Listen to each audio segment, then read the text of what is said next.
მოგესალმებით ძვირფასო მსმენელებო. მინდა დღეს ერთი პატარა ფენშუის ხრიკი გასწავლოთ, რითაც შეგვიძლია ასევე მოვიზიდოთ ფინანსები. 16 ოქტომბერს არის სავსე მთვარეობა. სავსე მთვარეობას ფენშუის მიხედვით თვლიან, რომ ძალიან კარგი დღეა, რადგან მთელი თვისთვის მოვიზიდოთ სიმდიდრის ენერგიები და შემოსავლები გავაორმაგოთ, გავაოთხმაგოთ და გავაათმაგოთ. ამისთვის დაგჭირდებათ სარკე.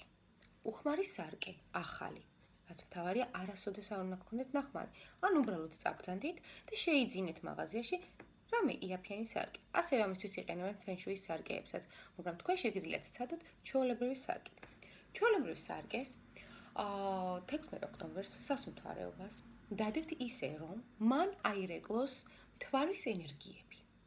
დაახლოებით 2-3 საათი.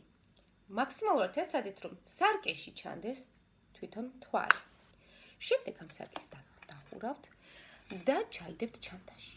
როდესაც მოხვდებით ისეთ ადგილებში, როგორიც არის დიდი სუპერმარკეტები, წარმატებული სავაჭრო ცენტრები, ბანკები, სადაც არის სიმდიდრის და ფულის ენერგია, თქვენ ამ სარკეს გახსნით და დაანახებთ ფულის ენერგიის ადგილებს. ამით მოიზიდავთ ფინანსებს, ისევ ჩაიდებთ ჩანთაში.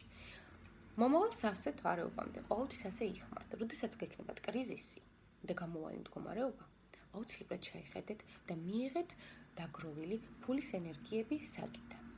წარმატებას გისურვებთ და გამდიდრებას. კარგად ბრძანდებოდეთ.